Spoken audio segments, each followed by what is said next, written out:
대한장연구학회와 함께하는 올바른 장 건강 정보.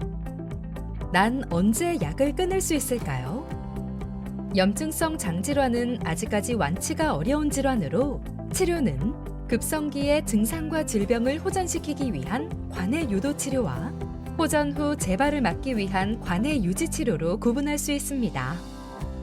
관해를 유도하기 위한 염증 조절 약제로는 5-아미노살리실산, 스테로이드, 면역 조절제, 생물학 제제 등이 쓰이고 증상을 완화하는 약제로는 지사제, 타이레놀 등을 사용할 수 있습니다. 염증성 장질환에서 관해 유지 치료는 매우 중요합니다. 크론병과 궤양성 대장염은 증상의 재발과 호전이 반복되므로 재발 위험을 줄이기 위해 지속적인 치료가 필요합니다. 무증상 환자라고 해도 내시경 검사를 해보면 절반 이상에서 염증이 남아있으며 이 경우 재발 위험이 증가합니다. 또 염증이 지속되면 장 절제 수술, 대장암 발생 위험도 증가합니다.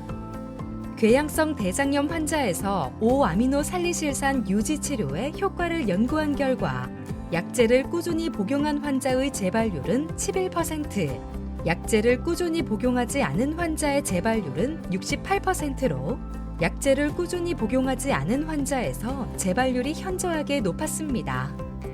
따라서 5-아미노살리실산의 중단은 주치의와 상의 후 결정해야 합니다. 면역조절제 단독 치료 중 약제를 중단할 경우 2년째에 20%의 환자가, 5년째에는 50에서 75%의 환자가 재발했습니다. 생물학 제제와 면역 조절제를 병용할 경우에도 주치의와 상의 후 환자 개개인이 갖고 있는 재발과 부작용 위험 정도를 고려해 면역 조절제의 중단을 결정해야 합니다.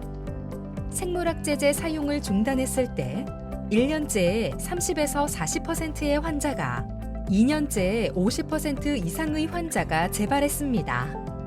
생물학 제제 중단은 재발 위험이 낮은 일부 환자에게 고려해 볼 수 있으나 대부분의 경우는 재발 위험으로 생물학 제제 중단을 권하지 않습니다.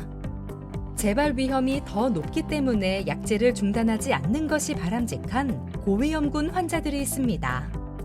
크론병의 경우 40세 미만 젊은 나이의 발병, 누공, 농양 등 항문주위 질환 동반, 흡연, 협착형 크론병, 내시경에서 깊은 궤양이 동반되어 있거나 높은 CRP, ASCA 수치를 보이는 경우 등이 있습니다. 궤양성 대장염은 40세 미만 젊은 나이의 발병, 전대장염, 원발성 경화 담관염이 동반되어 있거나 내시경에서 깊은 궤양이 있는 경우 등이 있습니다. 유지 치료를 지속할 경우 첫 번째, 관해 상태를 유지하고 삶의 질이 호전됩니다. 두 번째, 병원 진료와 입원 횟수가 감소합니다. 세 번째, 장 절제 수술이나 대장암의 발생 위험이 감소합니다. 결론적으로 염증성 장질환 환자는 임의로 약을 끊어서는 안 됩니다. 크론병과 궤양성 대장염은 만성 질환으로 재발과 호전을 반복합니다. 치료를 중단하면 대부분의 경우 재발하고 합병증 위험이 증가하기 때문에 약제 중단은 권장되지 않습니다.